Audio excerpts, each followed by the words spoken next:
Hello, this is Catherine Dubberly, the Answer Lady. I'm a big fan of Kiss Looms. I greatly enjoy mine, and I am cooperating with Kelly at Kiss Looms to make you a playlist of all the basic techniques that you might ever want to know on all of the looms. So welcome and enjoy. Let's work a simple decrease on the Kiss loom. I'm working on a small gauge loom. It's adjusted for rather large stitches for this yarn just to make it really obvious what's going on. It won't be as tidy as your real knitting would be, but it'll be really clear what happens. The simple decrease is properly named. It is super simple. Lift the edge stitch, bring it around the back of the pin that's involved so as not to snag it. Hang it on the next peg over. We'll do the same on the other end. Lift up the end stitch. Make sure you stay clear of the pin by staying on the inside of the loom. Hang it on the next peg over.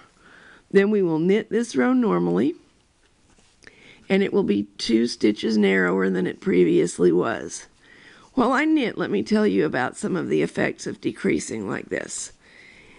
It would make the edges a little bit more difficult to seam because you've got these 2 stitches being knitted over the 1 stitch. So if you want to seam the area, I suggest you look at the full fashion decrease video. On the other hand, say you were making a scarf and you wanted it to have zigzag edges. This is a very good decrease to use in that instance because the fact that 1 stitch becomes diagonal and that there are 2 on there, you can already see the narrowness forming, makes it roll less, much less than regular knitting tends to roll at the edges. So it makes it possible to use this simple decrease as a fashion technique. Let's do another simple decrease to get the full impact of it. Lift the stitch, make sure you stay clear of the pin, move it to the next peg in. Lift the stitch, go around towards the center of the loom away from self to avoid the pin, hang it on the next peg, and wrap and knit the row.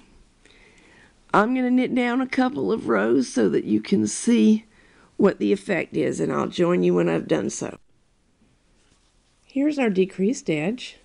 See how the decrease that we made right on the edge, the simple decrease, made that edge a little bit thicker, which can be helpful. Now only a little bit of steaming will be required to keep it from rolling, and you can clearly see the work getting narrower because of the 2 decreases on each edge.